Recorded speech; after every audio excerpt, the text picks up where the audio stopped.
Hi hello எல்லோருக்கும் வணக்கம். இன்னைக்கு நாம திருமலா திருப்பதி இன்ஃபோ பை கேஹெச்எம் சேனல்ல திருமலை வைகுண்ட ஏகாதசி துவார தரிசனத்தினுடைய முதல் 3 நாட்களுக்கான தரிசனம் பற்றியும் லக்கி டிப்ல செலக்ட் ஆகியிருக்கக்கூடியவர்களுக்கான கேள்விகளை பற்றியும் பார்க்கலாம். திருமலை வைகுண்ட ஏகாதசி முதல் 3 நாட்களான டிசம்பர் 30 வைகுண்ட ஏகாதசி, 31 துவாதசி, ஜனவரி 1 ஆங்கில புத்தாண்டு. இந்த முதல் 3 நாட்கள்ல திருமலை மூலவர் வெங்கடேஷ பெருமாளை தரிசனம் செய்வதற்கு டிடிடி ஆல்ரெடி பக்தர்களை லக்கி டிப் மூலமாக தேர்ந்தெடுத்து முடிச்சிருக்காங்க. இந்த முதல் 3 நாட்களுக்கு லக்கி டிப்ல செலக்ட் ஆனவர்கள் மட்டும்தான் கோவிலுக்குள்ள போய் பெருமாளை தரிசனம் செய்ய முடியும். இந்த முதல் 3 நாட்களுக்கு வேறு எந்த தரிசன டிக்கெட்டுகளோ இலவச தரிசன டோக்கன்களோ டிடிடி இஷ்யூ பண்ண மாட்டாங்க. இந்த முதல் 3 நாட்களுக்கு நேரடி இலவச சர்வ தரிசனமும் இருக்காது. லக்கி டிப்ல செலக்ட் ஆகியிருக்கக்கூடியவங்க அலிப்ரி மற்றும் ஸ்ரீவாரிமெட்டு நடைபாதை வழியாக நடந்து போய் திருமலைக்கு ரீச் ஆன பிறகு எங்களுடைய லக்கி டிப் தரிசன டிக்கெட்டை வைத்து நாங்க தரிசனத்திற்கு போகலாமான்னு கேட்டிருக்கீங்க. நீங்க தாராளமாக போகலாம். அலிப்ரி நடைபாதை எப்போதும் போல அதிகாலை 5 மணி தொடங்கி இரவு 9:30 மணி வரைக்கும் திறந்திருக்கும். ஸ்ரீவாரிமெட்டு நடைபாதை அதிகாலை 6 மணி தொடங்கி மாலை 5:30 மணி வரைக்கும் திறந்திருக்கும். இந்த 2 நடைவழி பாதைகள்ல எந்த நடைவழி பாதைகள்ல நீங்க நடக்கிறதாக இருந்தாலும் உங்களோடு 12 வயதிற்கு குறைவான குழந்தைகளை அழைச்சிட்டு போறீங்கன்னா மதியம் 2 மணியோடு என்ட்ரி க்ளோஸ் பண்ணிடுவாங்க. லக்கி டிப்ல செலக்ட் ஆகியிருக்க கூடியவங்க எங்களோடு 12 வயதிற்கு குறைவான குழந்தைகளை தரிசனத்திற்கு அழைச்சிட்டு போக முடியுமான்னு கேட்டிருக்கீங்க. அழைச்சிட்டு போகலாம். 12 வயதிற்கு குறைவான குழந்தைகளை உங்களோடு தரிசனத்திற்கு அழைச்சிட்டு போகக்கூடிய சமயத்துல அவங்களுடைய ஏஜ் ப்ரூஃபுக்காக ஆதார் கார்டு இல்லாத பட்சத்துல ஸ்கூல் ஐடி ப்ரூஃப் எடுத்துட்டு போகணும். 12 வயது அல்லது 12 வயதுக்கு மேற்பட்ட குழந்தைகளை உங்களோடு தரிசனத்திற்கு அழைச்சிட்டு போக முடியாது.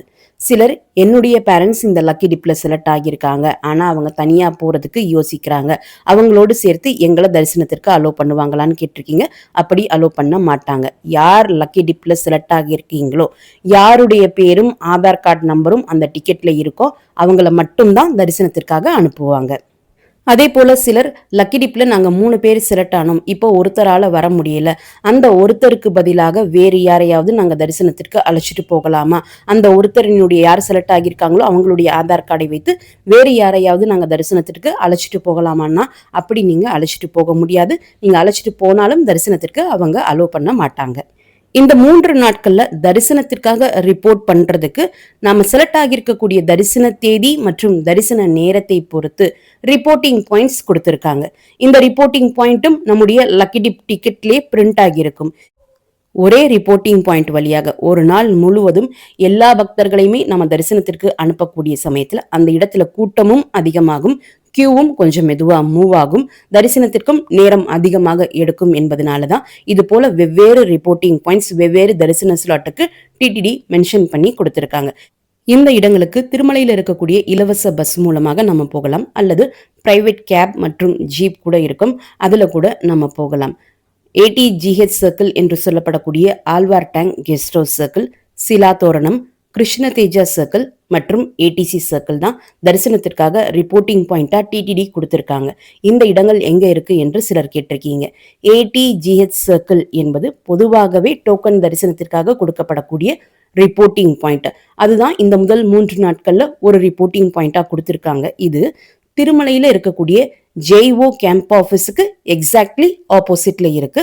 எம்பிசி பஸ் ஸ்டாப் வாசல்லையே தான் இந்த ஏடிஜிஹெச் என்ட்ரி பாயிண்ட் இருக்கு. இந்த வீடியோல கூட நீங்க அந்த என்ட்ரி பாயிண்ட் பார்க்கலாம்.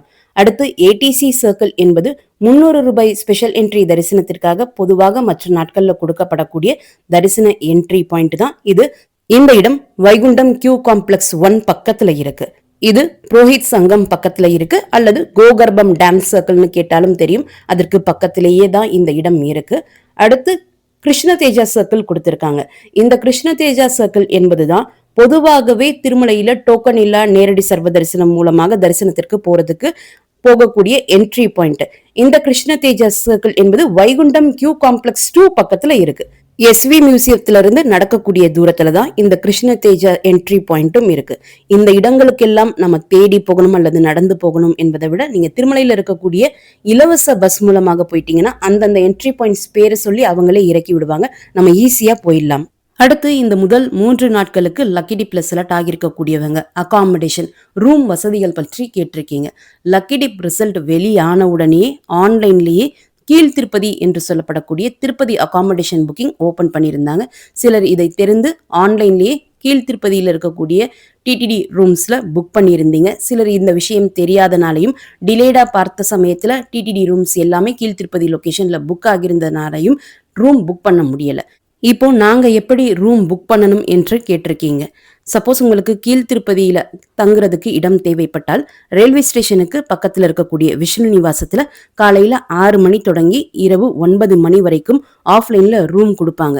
மேக்சிமம் நீங்க காலையில இருந்து மதியத்திற்குள்ள ரூமுக்காக விஷ்ணு நிவாசத்துல ட்ரை பண்ணீங்கன்னா நிச்சயமா ரூம் கிடைக்கிறதுக்கு வாய்ப்புகள் இருக்கு.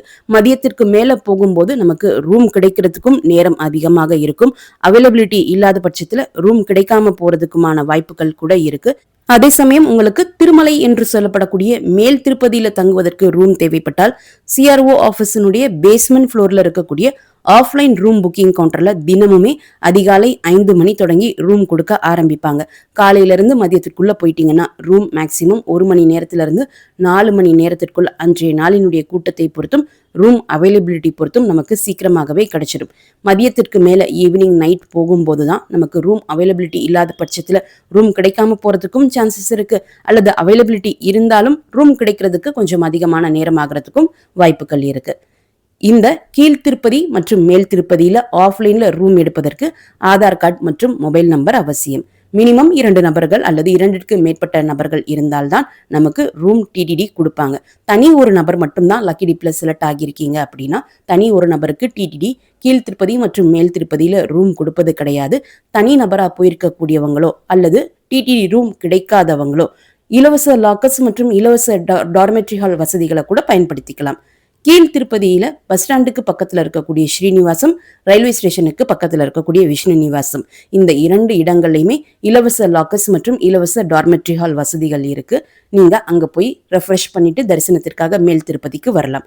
அல்லது திருமலையிலேயே உங்களுக்கு ரெஃப்ரெஷ் பண்ணுவதற்கு இடம் தேவைப்பட்டால் சிஆர்ஓ ஆபீஸ் பக்கத்திலேயே பிஏசி 1, 2, 3, 5 என்று நமக்கு ஃப்ரீ டார்மெட்ரி ஹால்ஸ் மற்றும் ஃப்ரீ லாக்கர்ஸ் வசதிகள் இருக்கக்கூடிய பப்ளிக் அம்யூனிட்டிஸ் காம்ப்ளெக்ஸ் இருக்கு. இந்த இடங்கள்லையும் போய் நீங்க ரெஃப்ரெஷ் பண்ணிட்டு தரிசனத்திற்காக போகலாம். ஃப்ரீ லாக்கர்ஸ் எடுப்பதற்கு மட்டும் ஆதார் கார்டு ஜெராக்ஸ் காப்பி அவசியம். ஃப்ரீ டார்மெட்ரி ஹால்ஸ்ல தங்குவதற்கு எந்தவித ஐடி ப்ரூஃபும் தேவை கிடையாது. 30ஆம் தேதிக்கு செலக்ட் ஆகியிருக்கக்கூடியவங்க நாங்க 29ஆம் தேதிக்கே திருமலை அல்லது திருப்பதிக்கு போய் ரீச் ஆயிடுவோம், எங்களுக்கு ரூம் கொடுப்பாங்களான்னு கேட்டிருக்கீங்க. கொடுப்பாங்க. ஆனால் திருமலை மற்றும் திருப்பதியில எப்போ போய் எந்த தேதியில நம்ம ரூம் எடுத்தாலும் நமக்கு அலாட் ஆகக்கூடிய ரூம் 24 மணி நேரத்திற்கு மட்டும்தான் அலாட் பண்ணி கொடுப்பாங்க. அதனால நீங்க ரூம் எடுக்கக்கூடிய நேரமும் உங்களுடைய தரிசன நேரமும் பார்த்துட்டு இந்த ரூம் எடுத்துக்கோங்க. ஒரு உதாரணத்திற்கு இப்போ டிசம்பர் 29ஆம் தேதி காலையில 11 மணிக்கு நீங்க ரூம் எல்லாம் வாங்கிட்டீங்க, 11 மணிக்கு உங்களுக்கு ரூம் அலாட் ஆகிடுச்சுன்னா அடுத்த நாள் 30ஆம் தேதி மாலை 4 மணிக்கு தான் உங்களுக்கு தரிசனம் இருந்தாலுமே 30ஆம் தேதி காலையில 11 மணிக்கு எக்ஸாக்டா நீங்க ரூம் வெக்கேட் பண்ணி கொடுத்துடணும். இப்போ காலையில 11 மணிக்கு ரூம் வெக்கேட் பண்ண பிறகு உங்களுடைய லக்கேஜ் மட்டும் வைக்கிறதுக்கு ஏற்கனவே குறிப்பிட்ட மாதிரி இருக்கக்கூடிய இடங்கள்ல லாக்கர்ஸ் எடுத்துட்டு உங்களுடைய லக்கேஜ் வச்சுட்டு போகலாம். அல்லது நீங்க லக்கேஜ் எல்லாம் உங்களுடைய தரிசனத்திற்காக எடுத்துட்டு போயிட்டு அந்தந்த தரிசன கியூலே கொஞ்சம் தூரம் போன பிறகு உங்களுடைய மொபைல் மற்றும் லக்கேஜ் டெபாசிட் பண்ணக்கூடிய இடங்கள் வரும். அங்க கூட நீங்க உங்களுடைய பொருட்களை டெபாசிட் பண்ணிட்டு தரிசனம் முடிச்சுட்டு வந்த பிறகு அதை நீங்க கலெக்ட் பண்ணிக்கலாம். திருமலா லொகேஷன்ல நீங்க ரூம் எடுக்கிறீங்கன்னா உங்களுக்கு வந்திருக்கக்கூடிய ரூம் அலாட்மெண்ட் மெசேஜ்லயே எத்தனை மணி நேரத்திற்குள்ள நீங்க போய் ரூம் எடுத்துணும் என்பதை மென்ஷன் பண்ணியிருப்பாங்க. அந்த நேரத்திற்குள்ள போய் நம்ம ரூம் எடுக்கலன்னா அந்த ரூம் கேன்சல் ஆகிடும். அதற்கப்புறம் யார்கிட்டையும் போய் நம்ம ரூமுக்காக ரெக்வெஸ்ட் பண்ண முடியாது. அடுத்து வரக்கூடிய மெசேஜ்ல நீங்க எத்தனை மணிக்கு ரூம் வெக்கேட் பண்ணி கொடுக்கணும் என்கிற மெசேஜும் உங்களுக்கு வந்துடும். அதே நீங்க கீழ் திருப்பதியில இருக்கக்கூடிய விஷ்ணு நிவாசத்துல ரூம் எடுக்கிறீங்கன்னா நீங்க ரூம் புக் பண்ண உடனே உங்களுக்கு ரூம் அலாட் ஆகிடும், கையில ரூம் கீ கொடுத்துருவாங்க. அந்த டைம்ல இருந்து 24 மணி நேரத்திற்குள்ள நம்ம ரூம் வெக்கேட் பண்ணி கொடுத்துடணும். நம்ம கையில கொடுக்கக்கூடிய அகாமடேஷன் ரெசிப்ட்லையும் நம்ம எந்த நேரத்துல ரூம் வெக்கேட் பண்ணி கொடுக்கணும் என்கிற டைமும் மென்ஷன் பண்ணியிருப்பாங்க.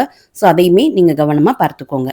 அடுத்து அதிகம் கேட்கப்பட்டிருக்கக்கூடிய கேள்வி பார்த்தீங்கன்னா என்னுடைய ரிப்போர்ட்டிங் டைம் காலையில 6 மணிக்கு கொடுத்துருக்காங்க, நான் எந்த நேரத்துல போய் தரிசன கியூல ஜாயின் பண்ணணும் என்று கேட்டிருக்கீங்க. உங்களுடைய தரிசன டிக்கெட்ல எந்த ரிப்போர்ட்டிங் டைம் குடுத்திருக்காங்களோ, அதற்கு 2 மணி நேரத்திற்கு முன்னாடி உங்களுக்கு கொடுக்கப்பட்டிருக்கக்கூடிய ரிப்போர்ட்டிங் பிளேஸ்ல இருக்கக்கூடிய கியூல போய் நீங்க தரிசனத்திற்காக ஜாயின் பண்ணலாம். ஸ்லாட் படி தான் தரிசனத்திற்கு அலோ பண்ண போறதாக டிடிடி ஏற்கனவே குறிப்பிட்டிருக்காங்க. இந்த ஸ்லாட்ஸ் படி தான் எக்ஸாக்ட்டா தரிசனத்திற்கு அலோ பண்றாங்களா? அல்லது இயர்லியரா போனாலும் அலோ பண்றாங்களா? என்பது முதல் நாள் தரிசனத்திற்கு போயிட்டு வரக்கூடிய பக்தர்கள் கொடுக்கக்கூடிய அப்டேட்ஸ் மூலமாக மட்டும் தான் நமக்கு தெரிய வரும். அதற்கு முன்னாடி நமக்கு தெரியாது. ஆனால் ஆஸ் பெர் டிடிடி ரூல்ஸ் உங்களுடைய தரிசன ஸ்லாட்டுக்கு 2 மணி நேரத்திற்கு முன்னாடி தான் கியூல ஜாயின் பண்ணணும் என்பது இருக்கு. இந்த முதல் 3 நாட்கள்ல பெருமாளை தரிசனம் பண்றதுக்கு எத்தனை மணி நேரம் ஆகும் என்பது நிறைய பேர் கேட்டிருக்கீங்க. அதுவுமே ஏற்கனவே குறிப்பிட்டது போல முதல் நாள் தரிசனத்திற்கு போயிட்டு வரக்கூடிய பக்தர்கள் கொடுக்கக்கூடிய அப்டேட்ஸ் மூலமாக மட்டும்தான் நமக்கு தெரிய வரும். ஆக்சுவலா இந்த முதல் 3 நாட்களுக்கு வேறு எந்த தரிசன டிக்கெட்டும் குடுக்கல. லக்கி டிப்ல செலக்ட் ஆகக்கூடியவங்க மட்டும்தான் தரிசனத்திற்கு போகக்கூடிய காரணத்தினால ஓரளவுக்கு சீக்கிரமாவே தரிசனம் பார்த்துட்டு வந்துடலாம். முதல் 3 நாட்களுமே விசேஷமான நாட்கள். முதல் நாள் தங்கரதம் இருக்கு, 2ஆம் நாள் சக்கரஸ்நானம் இருக்கு, 3வது நாள் நியூ இயர் இருக்கு. இந்த முதல் 3 நாட்கள் விசேஷ நாட்களாக இருக்கக்கூடிய காரணத்தினால கோவிலுக்குள்ள சிறப்பு பூஜைகளும் இருக்கலாம், சிறப்பு நைவேத்தியங்களும் இருக்கலாம். இந்த குறிப்பிட்ட நேரத்துல தரிசனம் கொஞ்சம் நேரம் க்ளோஸ் பண்ணி வைப்பாங்க. அப்போ நம்ம தரிசனத்துக்கு போறதுக்கு கொஞ்சம் கூடுதல் நேரம் கூட ஆகலாம். ஆனால் இதுதான் எக்ஸாக்டா தரிசனத்திற்கு ஆகும் என்று நம்ம எதுவுமே இப்போ கெஸ் பண்ண முடியாது. அடுத்து ரூம் புக்கிங்ல ஒரு சிலர் நாங்க ஆல்ரெடி லக்கி டிப்ல செலக்ட் ஆன உடனே திருப்பதி லொகேஷன்ல ரூம் புக் பண்ணிட்டோம் 2 பேரினுடைய டீட்டெயில்ஸ் கொடுத்து. ஆனால் இப்போ ஒருத்தரால டிலேடா தான் அந்த லொகேஷனுக்கு வர முடியும். நான் முன்னாடி போய் ரீச் ஆகிடுவேன். நான் என்னுடைய அகாமடேஷன் ரெசிப்ட கொடுத்து செக்இன் பண்ண முடியுமா? அலோ பண்ணுவாங்களா என்று கேட்டிருக்கீங்க. மினிமம் 2 நபர்கள் இருந்தால் மட்டும்தான் உங்க கையில ரூம் கீயே கொடுப்பாங்க. நீங்க ஒருத்தர் மட்டும் இருக்கீங்கன்னா ரூம் கீ குடுக்கவே மாட்டாங்க. இப்போ ஒரு எக்ஸாம்பிளுக்கு நீங்க 4 பேரோ 3 பேரோ செலக்ட் ஆகியிருக்கீங்க. அதுல 2 பேரினுடைய டீட்டெயில்ஸ் குடுத்து தான் ஆன்லைன்ல ரூம் புக் பண்ணியிருப்பீங்க. யார் 2 பேரினுடைய டீட்டெயில்ஸ் குடுத்து நீங்க ரூம் புக் பண்ணீங்களோ, அதுல ஒருத்தர் மட்டும் டிலேடா வருவாங்க. ஒருத்தர் சீக்கிரமா போயிடுவீங்க.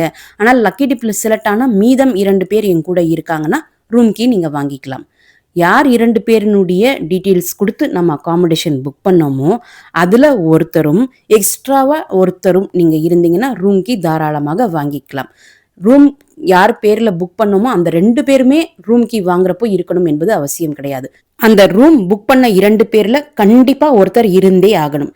அவங்களுடைய ஆதார் கார்டும், ரூம் ரெசிப்ட் செக் பண்ணுவாங்க ஃபர்ஸ்ட்டு. ஸோ 2 பேர்ல ஒருத்தர் கண்டிப்பா இருந்தே ஆகணும். அவங்களோட இப்போ நீங்க 4 பேர் செலக்ட் ஆகியிருக்கீங்க. 2 பேரினுடைய டீட்டெயில்ஸ் குடுத்து ரூம் புக் பண்ணீங்க. அதுல ஒருத்தர் டிலேடா வரப்போறாங்க.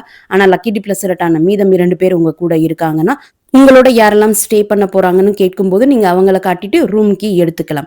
ஆனால் 2 பேர் தான் நாங்க லக்கி டிப்ல செலக்ட் ஆனோம். அந்த 2 பேரினுடைய டீட்டெயில்ஸ் குடுத்து தான் ரூம் புக் பண்ணோம். அந்த 2 பேர்லயே ஒருத்தரால வர முடியல. நான் ஒருத்தன் மட்டும் போகலாமான்னா, அப்போ ரூம் கீ குடுக்க மாட்டாங்க. மினிமம் 2 நபர்கள் ரூம் கீ வாங்குறப்போ காட்ட சொல்லுவாங்க. அதே போல யார் ரூம் வாங்கும்போது அங்க இருக்கக்கூடிய வெப் கேமரால போட்டோ எடுத்துக்கிட்டீங்களோ, அதே நபர் தான் மறுபடியும் ரூம் கீ குடுத்து ரூம் வெக்கேட் பண்ணணும். அப்பவும் ஒரு முறை வெப்கேம்ல போட்டோ எடுப்பாங்க. இந்த 2 முறை எடுத்த வெப்கேம் போட்டோஸ்ல இருக்கக்கூடிய நபர் ஒரே நபராக இருந்தால் மட்டும்தான் காஷன் டெபாசிட் நம்முடைய அக்கவுண்ட்டுக்கு ரிட்டர்ன் ஆகும். இல்லைன்னா ரீஃபண்ட் ஆகாது. இந்த வீடியோவை மறக்காம உடனடியாக உங்களுடைய ஃப்ரெண்ட்ஸ், ஃபேமிலி மெம்பர்ஸ், நெய்பர்ஸ் மற்றும் கொலீக்ஸ் கூடயும் ஷேர் பண்ணுங்க. நிறைய நண்பர்களோடு இந்த வீடியோவை ஷேர் பண்ணும்போது அவங்களுக்குமே இந்த தகவல்கள் பயனுள்ளதாக இருக்கும். திருமலை மற்றும் திருப்பதி பற்றிய மேலும் பல தகவல்களுக்கு எங்களுடைய சேனலை இப்போவே சப்ஸ்கிரைப் பண்ணிக்கோங்க. மீண்டும் ஒரு நல்ல தகவலுடன் உங்களை சந்திக்கும் வரை நன்றி, வணக்கம்.